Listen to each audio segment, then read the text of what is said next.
Good morning, y'all. So, recently I've been diving into the book of John. I started reading it on Saturday, and I've been reading pretty much maybe about a chapter a day or so, or sometimes a little less, depending on how much I'm really wanting to dive into it. Today I was on actually chapter 4, and when I got to verse 13 and 14, it stood out to me, I guess. And so, chapter 4 in the book of John, it's related to Jesus and the Samaritan woman at the well. And for those of you that are familiar with this, you'll know the story. But for those of you that are not familiar with it, I highly encourage you to go read it. And so I'm just going to read what the verses were, and then also kind of wrote my, I guess, takeaways from it, or my, I guess, depiction of it. And yeah, so here we go. So it's verses 13 through 14. So it says, Jesus answered, "Everyone who drinks this water will be thirsty again, but whoever drinks the water I give them will never thirst. Indeed, the water I give them will become in them a spring of water, welling up to eternal life."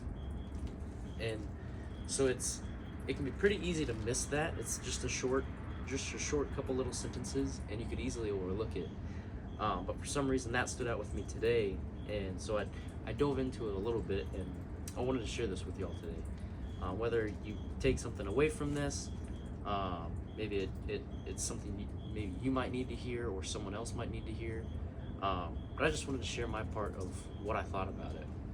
So what I took away from this was, I believe that water represents basically like the spiritual nourishment that he provides us, meaning through him, I guess through Jesus, we could find true satisfaction and relief from our spiritual thirst. Which, it's funny that this stood out to me, because if you saw my video from I think that I posted on Sunday, I guess I shared my testimony about how I was lost and was searching other things to find peace and fulfillment or whatnot, and none of that was working.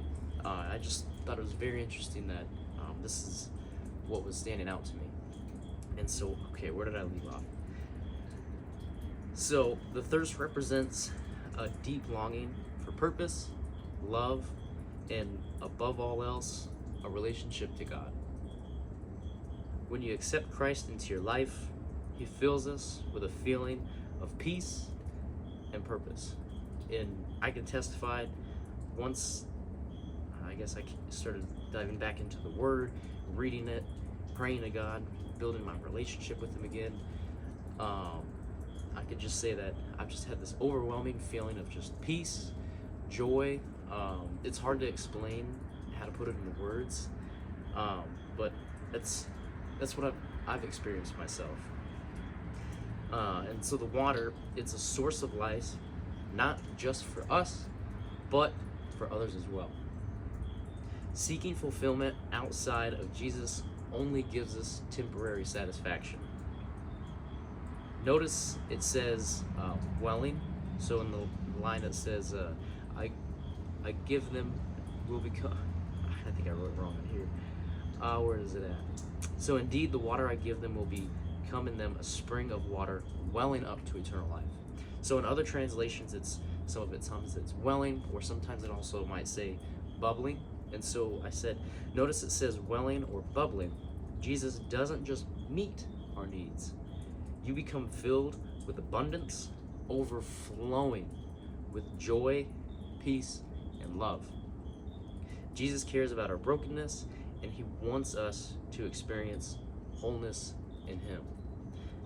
And yeah, so that's honestly what I took away from verses 13 and 14. For some reason that stood out to me this morning, and I felt compelled that I needed to share this. Whether maybe someone on here needed to hear this. Again, this is my takeaways.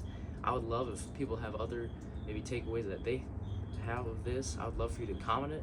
I'd love to start a discussion about it. But yeah, so I hope y'all have a blessed day, and thank you for listening.